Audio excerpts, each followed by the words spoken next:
Hey guys, welcome back to the Seventeener III restoration project. I really hope to wrap it up in this installment. I have a number of projects that are very close to being done, and I want to knock them out bam, bam, bam, and free up some space. Okay, so when we last left off, I got to set working. It turned out that it was a bad tube, of all things. You might think that tubes are a common source of problem, but not really. We did a discussion panel just the other night on the Early Television Foundation monthly meeting, or during it, I should say. And we touched on the topic a little bit, and we didn't dwell on it for very long because, honestly, tubes are not as big a deal as you might think. You've seen me test them in plenty of sets. Very often, you'll find the original tube still in a set that has thousands of hours on it. It's just not. They can last a very, very long time, is what I'm trying to say. Some go out sooner than others. Typically, the horizontal output tube or the damper tube, something like that. But the IF tubes, tubes in the tuner, it's not uncommon for the originals to still be in there and test very good and work very well. So I honestly was surprised that a tube was the problem. And also, they tend to gradually decline, not just stop working. But anyways, that's what the problem was. The other issue I had that prevented me from reassembling it is the way I had mounted in the new electrolytic caps were preventing it from all fitting back together. There's very little room to spare. The original caps, electrolytic capacitors, these big metal guys, were mounted down in here. We had two over on this side and one over on this side. Well, I did not want to deal with restuffing the originals for a variety of reasons, time, mess, etc. But in hindsight, I can see that that definitely is a viable option because there really isn't anywhere else to put them, and it's tough to mount a terminal strip down in there. You really have to get them into that crevice down there.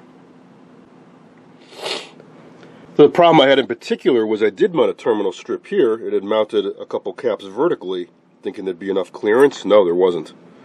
So I left the terminal strip in there and manipulated the leads such that the caps are down in that corner. Put some electrical tape behind them, just for some extra safety, and contorted them so that they are down in there tight. That's two of them. Some of them I mounted on a terminal strip up here. There's an existing terminal strip. And it turns out that a lot of the existing connections were going to the electrolytics right down here, so I just put the caps up there. That has enough clearance, but not enough room for all the caps. Perhaps one could install a terminal strip here and mount them. Maybe. Which just leaves one. This was originally part of this cap over here. They also use some of the capacitor lugs as tie points, like for this resistor, which is kind of annoying. I'm thinking of using maybe one of these little vertically mounted guys. I just need two terminals, that's it. So if I can kind of get that down in here, I'll take care of that. And as a number of you have mentioned, there are companies, what is it, Hayseed, CE Manufacturing, that do make this type of capacitor. Hayseed, I think, mounts these type individual caps in a can like this. CE Manufacturing actually makes these, again, with the old Mallory equipment. I can see that being an option in this case, for sure. These are a pain to work on. But we got that taken care of. So, what's left, I gotta have to remount that one cap, and then there was a control that was really wonky. I think it's vertical hold, and maybe height. See, some of these controls, these two in particular, have two functions. There are two pots. One is the outer control that you would manipulate fairly regularly, like vertical and horizontal hold. Then down the center, which is hollow, you put a small screwdriver. There's a secondary control that'd be for less often used functions like linearity. Well, this one really, it would bind all the time, and something seemed very wrong with it, so I wasn't crazy about doing it, but I unwrapped all the connections, all 5 of them, and pried open the tabs and opened it up, and this is what I found. It was a plastic piece that shattered. that is supposed to be like this inside of here, and it runs on this little grease track on the bottom, and on the top it supports the contacts that run against the carbon. So the carbon tracks, the pot would sit in the set like this, so the carbon tracks are actually on top of the control, and this plastic piece helps provide pressure against it. It's all here. I'm hoping I can just glue it back together. Not quite right. It goes like so. Now, if you're thinking, oh, we'll just buy a replacement. They don't make these anymore. It'd be tough to cobble something together with the right values. It had a concentric control. It had an outer shaft that's hollow with the right diameter and having slots in it and all that. I'm not saying it's impossible, but if I can salvage this, I'd like to salvage this. Once we get that done and mount that last cap, I can start putting it all back together, which is a little tricky. It's a little tricky because of these guys. There are 4 pieces of insulating material that need to get placed correctly. I took reference photos, so hopefully I can figure out where they all go back in. That's because this is a hot chassis set, but they don't want you to get shocked. So this should never come in contact with the outer cabinet. So they strategically place these everywhere where there might be potential source of contact. And notice this outer frame is actually isolated from the inner frame. So this is going to one side of the AC line. This is floating.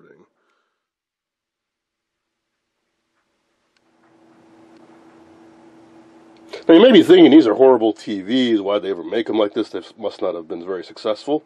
They actually were. They made these sets even after the bankruptcy. When Ford took over, they kept making them. The Seventeener line started in 56, I think, and then there was a 1, a 2, and a 3. It went from like 56 to 62, 63, and around when the Town and Country and bigger 19-inch models took over. But these sold pretty well. I've heard that from people that actually were dealers at the time.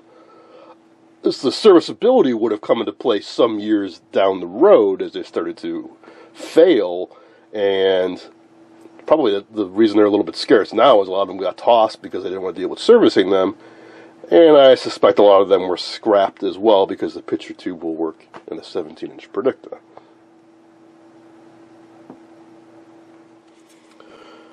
I ended up using super glue and some baking soda, and it is very, very strong. I think it'll work out just fine. Now I'm working on scraping off any excess. So one downside with the baking soda is you get little bits of baking soda embedded in the glue. I want this backside to be especially flat because it needs to run against another surface. And also this inner angled part needs to run up against a greased metal ring on the other half of the control. So a little bit more scraping to do. I'll flush it out with some alcohol and then put this sucker back together. But I think this I think this repair is going to be successful if I can stop dropping it.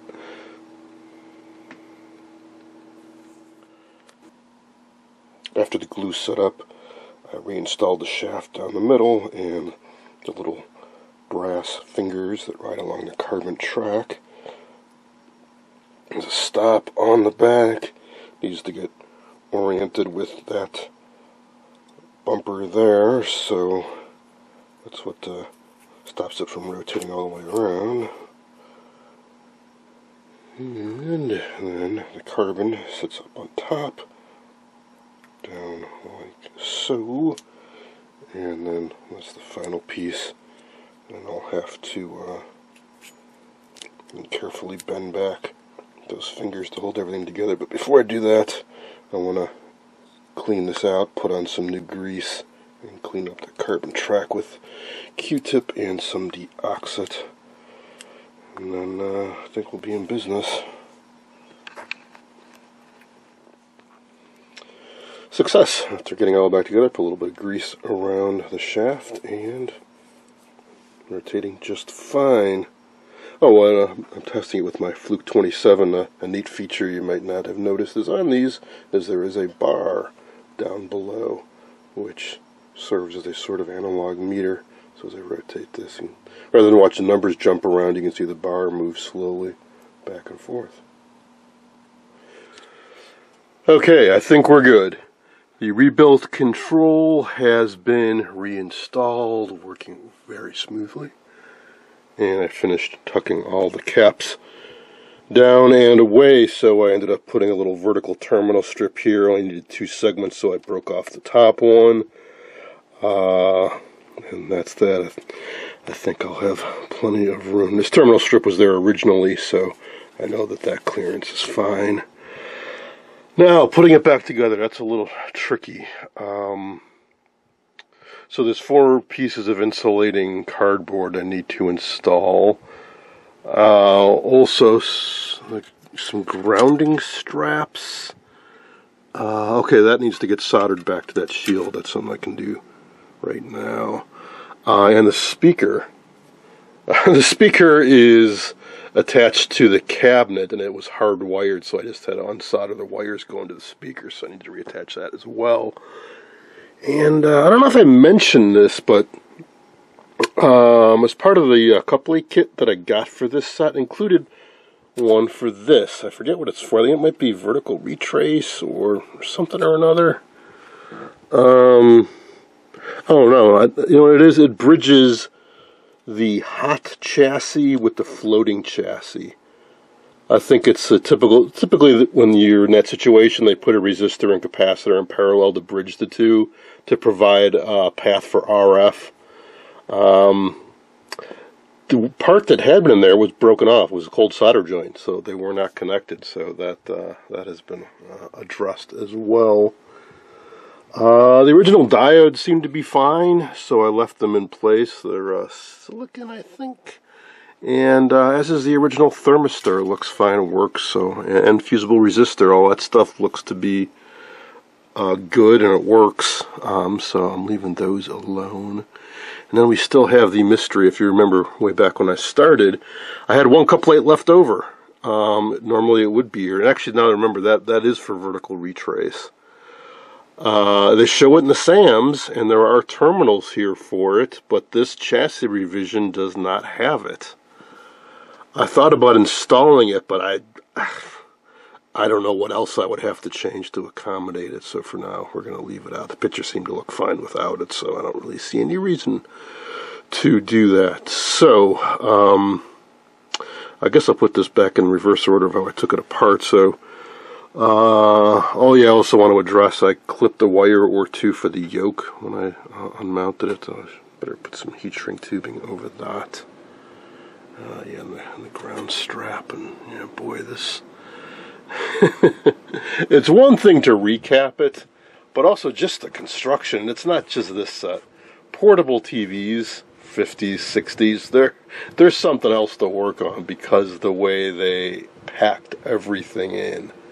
I'll be honest, I'm not crazy about working them. They look cool, and they're small. People like to collect them. Some of them came in cool color schemes. Boy, they are not fun to work on. Oh, the fun just never ends with this set.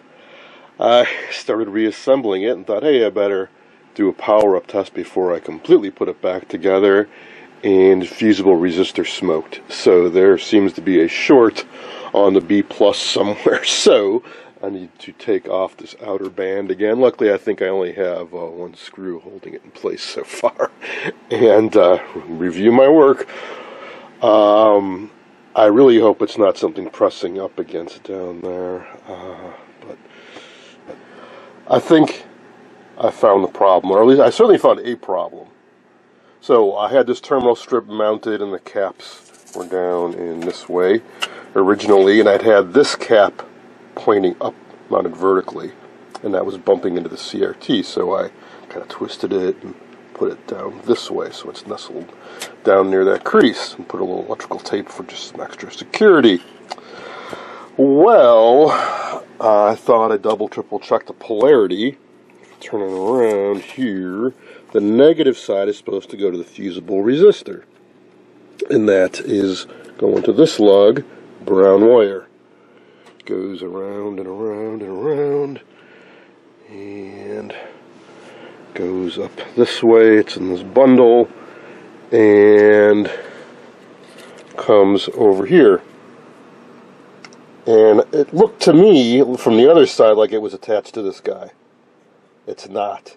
It goes right by the terminal and goes to a diode nearby.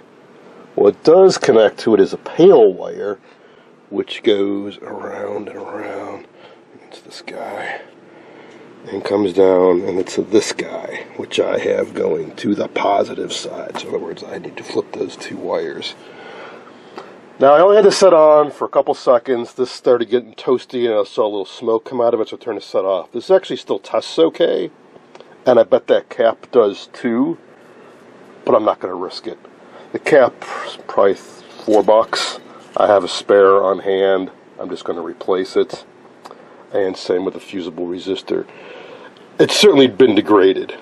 There's some resistance wire in there, and it seemed like it came close to popping, so probably its current handling capability has gone down a bit. This is a set for a customer. It's very hard to get this set apart, so we're just going to replace both of these components. And I will power it up before I put it all back together to make damn sure it's working.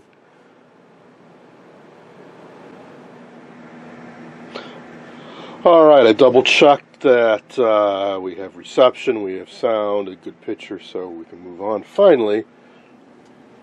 Which leads me to, I think, the last real task here, which is to fix up the case and the antenna connection.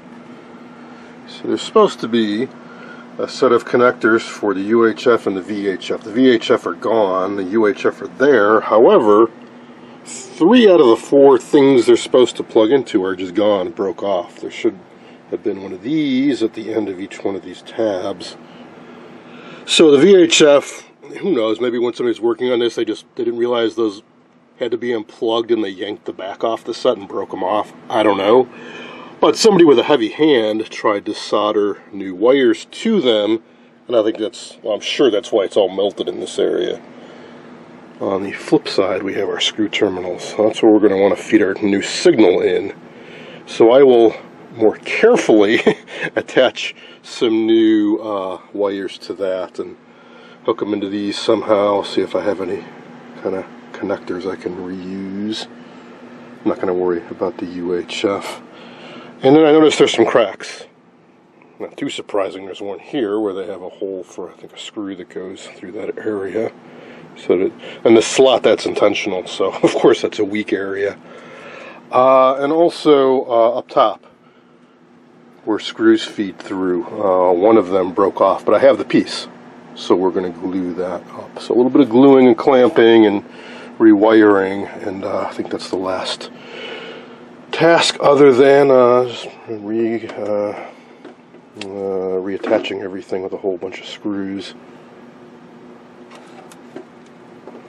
So there's actually 3 pieces. There's the front that comes off, there's the back that comes off, and then there's this whole body here, and that's where the speaker is, and that's where the internal antenna is, which was cut off by somebody at some point, or maybe it was never used. I don't think the new owner is going to be using it either, so I'll just leave it disconnected. This should be it. New fusible resistor. Speaker's been reattached. Power cord attached. New connectors spliced in for the VHF input. And I fixed up the old screw terminals. One, I just swapped out the one good one from the UHF side. And the other, I attached some brass tubing to replace the broken off pin.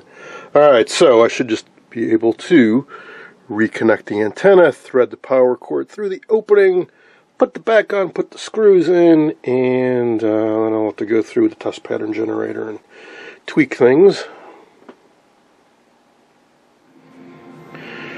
Man, that was a long time coming. I'm very glad this project's done. It was interesting to work on a 17er for the first time. A lot of ups and downs, and a bit of a learning curve, but it's working quite well now.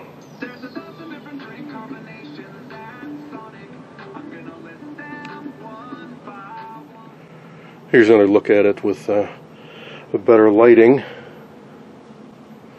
So that is gonna wrap up this project. Hoping you enjoyed this long saga of restoring a Philco Seventeener III portable TV from around 1959. Thanks for watching.